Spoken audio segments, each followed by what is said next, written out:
సంవత్సరాల తరబడి ఎన్ని మందులు వాడినా మీ మోకాల నొప్పులు తగ్గట్లేదా? ప్రాణ పెయిన్ క్లినిక్ లో అత్యాధునిక చికిత్స. Welcome to our channel. నేను మీ నవీన్. ప్రస్తుతం మనతో సీనియర్ జర్నలిస్ట్ విజయ్ గారు ఉన్నారు. హాయ్ సార్, నమస్తే అండి. నమస్తే నవీన్.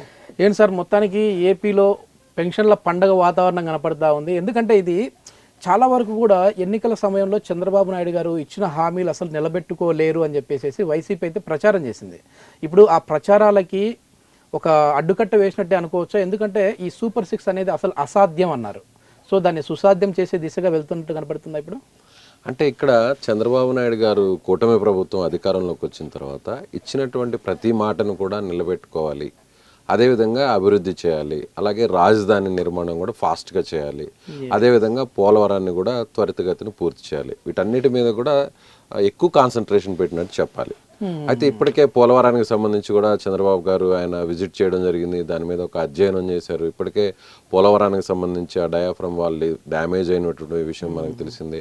ఇప్పటికే అమెరికా నుంచి, కెనడా నుంచి కొంతమంది ఇంజనీర్స్, ఎక్స్పర్ట్స్ వచ్చారు. దాని మీద ప్రజెంట్ అక్కడ వాళ్ళు కూడా ఆ కమిటీ అంతా కూడా అధ్యయనం చేస్తుంది. త్వరలోనే ఒక రిపోర్ట్ కూడా వస్తుంది. అది పోలవరం ప్రాసెస్ అనేది జరిగిపోతుంది. ఇకపోతే ప్రధానంగా సూపర్ 6 మీరు చెప్పినట్టుగా మేనిఫెస్టోలో ఇచ్చినటువంటి హామీలు ఏవైతే ఉన్నాయో వాటిని అమలు చేయాలి. అయితే మీరు అన్నట్టుగా గతంలో వైసీపీ కావచ్చు, ప్రత్యర్థి పార్టీలకు సంబంధించిన వారు చంద్రబాబు గారు ఆ తెలుగుదేశం పార్టీ నాయకులు ఇచ్చినటువంటి హామీలన్నీ కూడా ఆచరణ సాధ్యం కానివి. సో కాబట్టి మేము ఇచ్చిన మాట నిలబెట్టుకుంటాము, ఇప్పటి వరకు కూడా మేము ఇచ్చిన మాట నిలబెట్టుకొని అవన్నీ కూడా చేసామంటూ కూడా వైసీపీ చెప్పుకుంటూ వచ్చింది. అయితే చంద్రబాబు ముందు నుంచి కూడా ఆయన అటు జనసేనతో జత కట్టకు ముందు కూడా సూపర్ 6ని తీసుకురావడం జరిగింది. సపరేట్గా ఒక మేనిఫెస్టోని కూడా అనౌన్స్ చేశారు. తర్వాత కూటమి వచ్చా కూడా దాన్ని యాజ్ ఇట్ ఈజ్ కంటిన్యూ చేస్తూ ఇంకొన్ని కూడా యాడ్ చేసినటువంటి పరిస్థితి. ఇక్కడ ప్రధానంగా వృద్ధాప్య పెన్షన్ మనం ఈరోజు జరిగినటువంటి కార్యక్రమం చూస్తేనవి ఇది ఒక పెద్ద పండుగ వాతావరణంలో ఏపీ మొత్తం నడిచింది. స్వయంగా ముఖ్యమంత్రి చంద్రబాబు గారు ఆయన నేరుగా ఆ పెనువాక ప్రాంతానికి వెళ్ళడం జరిగింది. మంగళగిరి నియోజకవర్గంలో మంత్రి లోకేష్ గారితో కలిసి ఆయన విజిట్ చేయడం జరిగింది. ఒక పూరి పాకలోకి వెళ్ళి స్వయంగా ఒక ఫ్యామిలీతో అటాచ్ అవ్వడం, ఆయన మాట్లాడడం, హాఫ్ అన్ అవర్ అక్కడే స్పెండ్ చేయడం, వారితో పాటు కలిసి అక్కడ టీ తాగుతూ వాళ్ళ ప్రాబ్లమ్స్ ఇవన్నీ కూడా అడిగి తెలుసుకోవడం. అంటే జనరల్ గా 3,000 రూపాయలు పెన్షన్ అనేది వస్తూ ఉంది. ముందుగా విడతల వారీగా వదులుతూ వచ్చారు. అంటే 3,000 ఇస్తామని చెప్పేసి గత ప్రభుత్వం చెప్పింది, కానీ ఒకేసారి 3,000 ఇవ్వలేదు. 2,000, 2,250, 2,500, 750, తర్వాత 3,000 ఈ విధంగా పెంచుకుంటూ వచ్చారు. కానీ ఇది వచ్చేసి ఎవరు అసలు ఊహించలేదు సార్. అంటే ఫస్ట్ నెలలో 7,000 రూపాయలు ఇచ్చారు. అదే ఇక్కడ అంటే గతంలో పెన్షన్ 200 రూపాయల నుంచి 1,000 రూపాయలకు పెంచారు. 1,000 రూపాయల నుంచి చంద్రబాబు గారు మళ్ళీ దాన్ని 2,000 చేశారు. 2,000 చేసిన తర్వాత జగన్మోహన్ రెడ్డి గారు ఆయన చేసే 3,000ని పెంచుతానని హామీ ఇచ్చారు. ఆ హామీని ఆయన ఏంటంటే దశల వారీగా చేస్తూ వచ్చారు. సంవత్సరానికి 250 రూపాయలు పెంచుతూ ఈ 4 ఏళ్లకు గాను మొత్తానికి 3,000 చేశారు. అయితే మొన్న ఇచ్చినటువంటి మేనిఫెస్టోలో కూడా అధికారంలోకి వచ్చిన వెంటనే, వచ్చిన మరుక్షణమే ఫస్ట్ ఈ హామీని మేము అమలు చేస్తామని చంద్రబాబు గారు, కూటమికి సంబంధించినటువంటి పార్టీల నాయకులు అందరూ కూడా చెప్పారు. దానికి తగ్గట్టుగానే 20 రోజులు కూడా ఇంకా పూర్తి కాలేదు గవర్నమెంట్ ఫామ్ అయ్యి. 20 రోజుల్లోనే ఇచ్చినటువంటి తొలి హామీని, అలాగే ఆయన సైన్ చేసినటువంటి 5 ఫైల్స్లో కూడా ఈ వృద్ధులకు సంబంధించినటువంటి పెన్షన్ పెంపు ఉంది. అదేవిధంగా 3,000 రూపాయలని 4,000 చేశారు. అదేవిధంగా మేనిఫెస్టో ఎప్పుడైతే అనౌన్స్ చేశారో ఈ 3 నెలల కింద మేనిఫెస్టో రిలీజ్ చేశారు. అప్పటి నుంచి అంటే ఈ రోజు నుంచి మేము 4,000 రూపాయలు చేయబోతున్నాం అని ప్రకటించారు.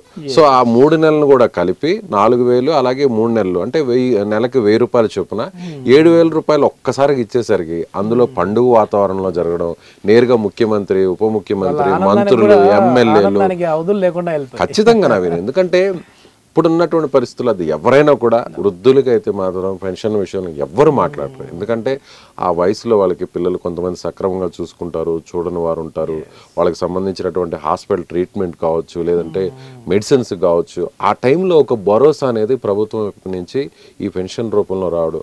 అలాగే విడోస్ ఎవరైతే వితంతువులు ఉంటారో వాళ్ళకు కూడా ఏ ఆధారం ఉండదు, ఎవరు కూడా కనీసం చూసేటువంటి పరిస్థితి ఉండదు, వాళ్ళకు కూడా పెంచడం అనేది కూడా ఇది ఒక మంచి పరిణామం. అలాగే ఇక వికలాంగులు వారికి కూడా ఖచ్చితంగా ఒక సపోర్ట్ అనేది గవర్నమెంట్ వైపు నుంచి రావాలి. సో వాళ్ళకు కూడా 7,000 రూపాయలు అందించడం. సో ఓవరాల్గా చూస్తే కొంతమంది అయితే ఎమ్మెల్యేలు, మంత్రులు ముందుకొచ్చి, నిమ్మల రామానాయుడు గారు ఆయన మంత్రిగా ఉన్న ఆయన అయితే కాళ్ళు గడిగి, ఒక వృద్ధురాళ్ళు కాళ్ళు గడిగి పెన్షన్ అందించినటువంటి పరిస్థితి. అలాగే రంపచోడవరం ఎమ్మెల్యే మిరియాల శిరీష ఎమ్మెల్యే, ఆమె కూడా వృద్ధ దంపతులకు, ఆమె ఆయన భర్త ఇద్దరు కలిసి కూడా కాళ్ళకు అక్కడ కాళ్ళు కడిగి వాళ్ళు కూడా నమస్కారాలు చేసినటువంటి పరిస్థితి. సో ఓవరాల్ గా చూస్తే ప్రతి ఎమ్మెల్యే కూడా, ప్రతి మంత్రి కూడా ఈ రోజు దీన్ని రాష్ట్రంలో ఒక పెద్ద పండుగగా చేశారు.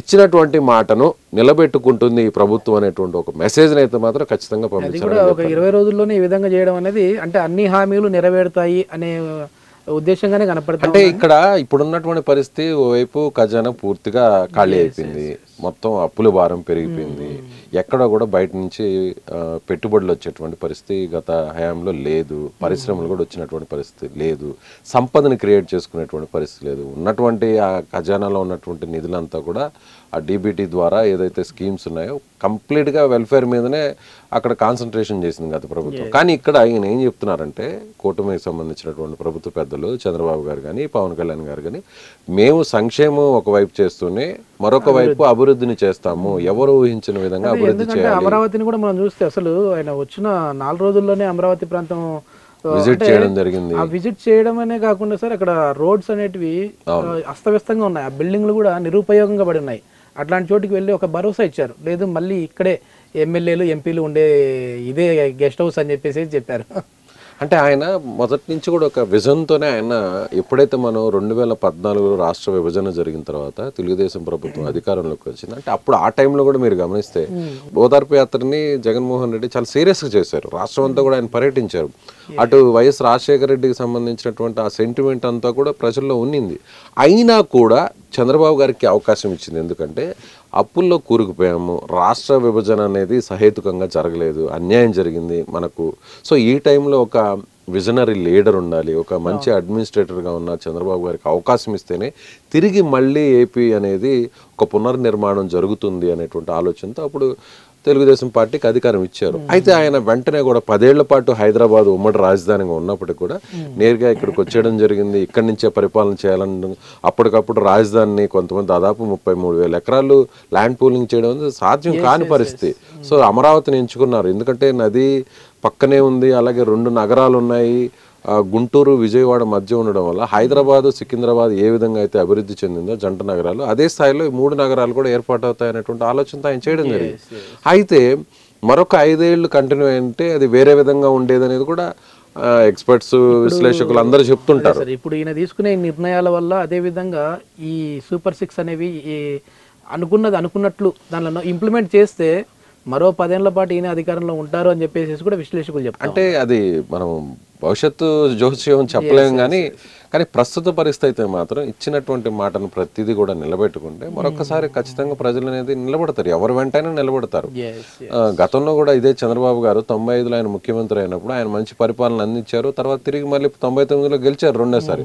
అలాగే రాజశేఖర రెడ్డి గారు 2004లో, మళ్ళీ 2009లో ఆయన కూడా తిరిగి గెలిచినటువంటి పరిస్థితి. ఇక్కడ మనం ఒక్క విషయాన్ని గమనించాలి నవీన్, ఏంటంటే చంద్రబాబు గారు ఈరోజు మాట్లాడినటువంటి స్టేట్మెంట్ మీరు చూస్తే, అక్కడ జరిగినటువంటి పెనుబాక గ్రామంలో జరిగినటువంటి పెన్షన్ల పంపిణీ తర్వాత ఆయన ఒక మాట మాట్లాడారు. లోకేష్కి చంద్రబాబుకి ఇద్దరి మధ్య కూడా ఒక సంభాషణ, కాన్వర్సేషన్ నడిచింది అక్కడ సభలో. ఇకపై కొత్త సిబిఎన్ని 4.0ని చూడబోతున్నారు.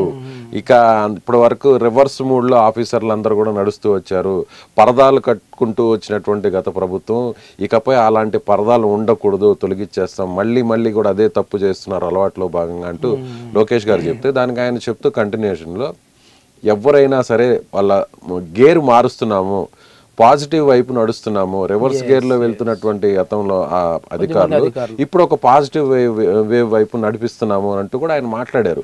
అదే విధంగా 95లో తాను ముఖ్యమంత్రిగా ఉన్నప్పుడు హైదరాబాద్ నుంచి బయలుదేరుతుంటే అందరికీ వణుకు పుట్టేది అంటూ కూడా ఆయన గతంలో ఉన్నటువంటి ఆ పరిపాలనని గుర్తు చేశారు. అంటే అప్పుడు చాలా సీరియస్ గా ఉన్నారు, చాలా చిన్నవాడు లోకేష్ నువ్వు చూడలేదంటూ కూడా చెప్పడం జరిగింది. అంటే ఆయన అప్పుడు చాలా సీరియస్ గా వ్యవహరించారు. అధికారుల విషయంలో కొంతమంది ఉద్యోగులు, ప్రభుత్వ ఉద్యోగులు, అధికారులు అందరూ కూడా గవర్నమెంట్ ఆఫీసర్స్, గవర్నమెంట్ ఎంప్లాయీస్ అంటే మనం చెప్పాల్సిన అవసరం లేదు.